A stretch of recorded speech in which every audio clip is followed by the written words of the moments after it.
सभी को नमस्कार। स्वागत है आपका हमारे YouTube चैनल जे क्लासेज मेवाड़ में। आज हम हल कर रहे हैं प्रखर कार्यपुस्तिका हिंदी कक्षा 8 के अंतर्गत कार्यपत्रक 24 जो कि पेज नंबर 33 पर है। आइए हम शुरू करें। इससे पहले चैनल पर नए हैं तो सब्सक्राइब कर दें, जिससे कि आने वाली सभी वीडियो आपको मिलते रहें। कार्यपत्रक 24 दक्षता, कहानी द्वारा शब्दों के प्रासंगिक संदर्भ और अर्थ को समझ पाना।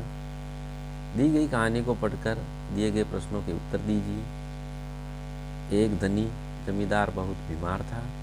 उसने अपने तीनों पुत्रों से कहा कि उसकी मृत्यु के बाद वे अपने बिस्तर के नीचे खुदाई करें। इसके बाद जल्द ही उसकी मृत्यु हो गई।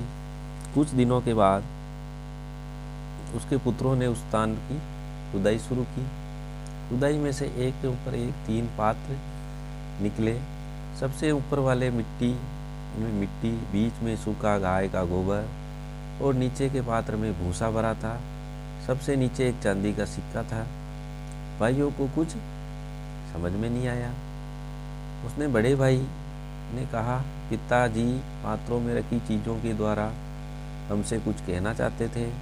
उन्होंने बहुत सोचा, परंतु उनमें से कोई भी इस समस्या को सुलझा नहीं पाया।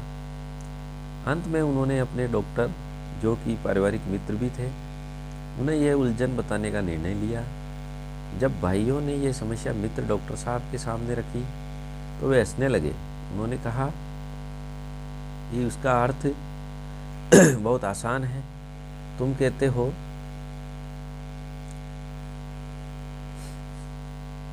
कि सबसे ऊपर वाले पात्र में मिट्टी है। इसका मतलब वह सबसे बड़े पुत्र को खेती देना चाहते थे। दूसरे पात्र में गाय का गोबर है। इसका मतलब हुआ कि वे दूसरे को पशुओं का झुंड देना चाहते थे। आखिरी पात्र में भूसा है। भूसा सुनहरा रंग का होता है। इसका अर्थ है कि सबसे छोटे पुत्र को सारा सोना देना चाहते थे। सबसे छोटे भाई ने कहा, पर एक बात समझ में नहीं आई कि पात्रों के नीचे चांदी का सिक्का क्यों था। डॉक्टर ने मुस्कुराते हुए कहा, तुम्हारे पिताजी जानते थे कि तुम मेरे पास पूछने आओगे, इसलिए ये सिक्का मेरा इनाम है। अब इस कहानी के नीचे कुछ प्रश्न हैं। उन प्रश्नों के उत्तर इसी कहानी में हैं। उनको हम देखते हैं। 3 पात्र के अलावा इसमें कौन सा शीर्षक इस कहानी के लिए सबसे उपयुक्त है? तो इसके लिए है बुद्धिमान पिता। ये शीर्षक सबसे उपयुक्त होगा। यहाँ राइट का चिन्ह लगा दें। वे पशुओं के लिए झुंड किसे देना चाहते थे? तो वो देने चाहते थे बीच वाले भाई को। इस पे राइट का चिन्ह।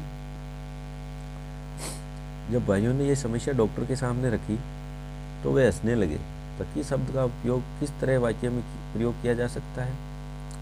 इसका अर्थ इनमें से किससे मिलता जुलता है?